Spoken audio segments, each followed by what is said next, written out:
So my question is, are there any specific techniques in Lomilomi for a frozen shoulder or rotator cuff issues? Thank you.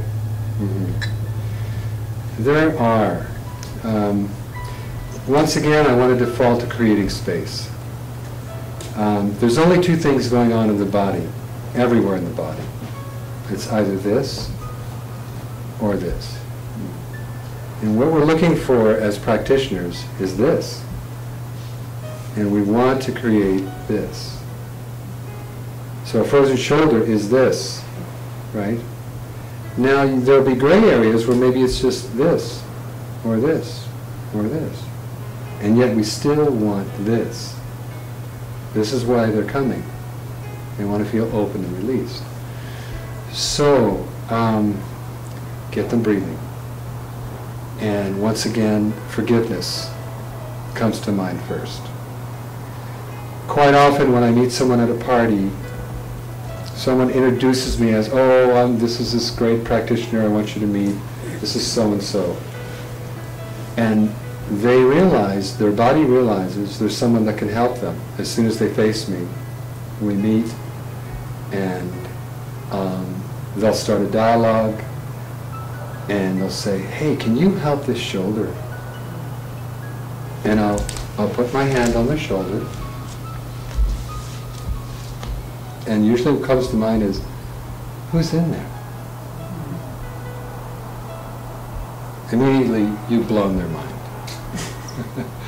Because then they realize that they didn't forgive someone.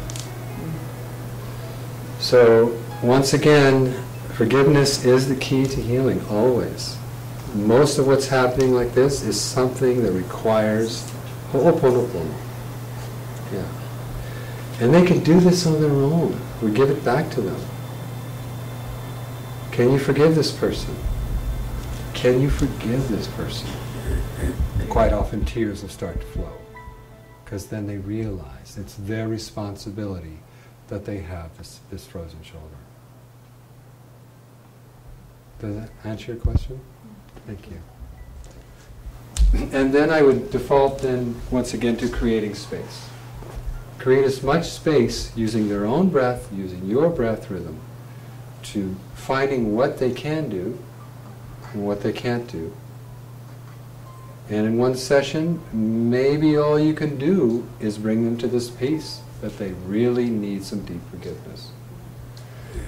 Offer them backup tools, tell them where they can find how to read this, perhaps direct them to a weekend workshop where forgiveness is what's happening, or offer them a counseling session where you can help them untangle this knot that's in their body with forgiveness.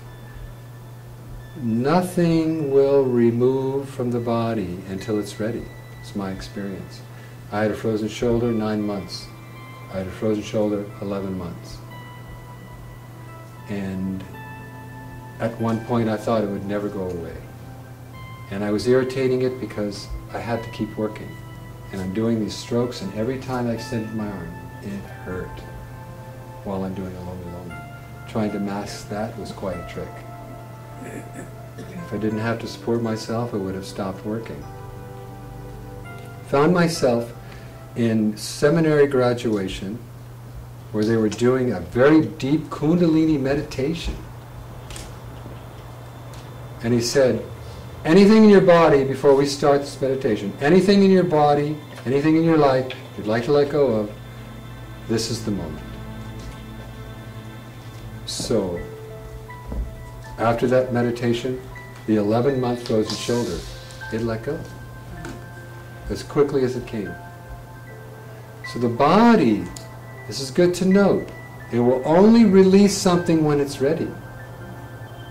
I saw every practitioner in the first 3 months of that frozen shoulder, very skilled, acupuncture, chiropractic, massage, nothing would help the frozen shoulder, except taking responsibility and owning the relationship between what you've created in your life and how it's manifesting in your body, and being very tolerant as the time between contraction and release takes place. A lot of compassion, a lot of forgiveness. All right.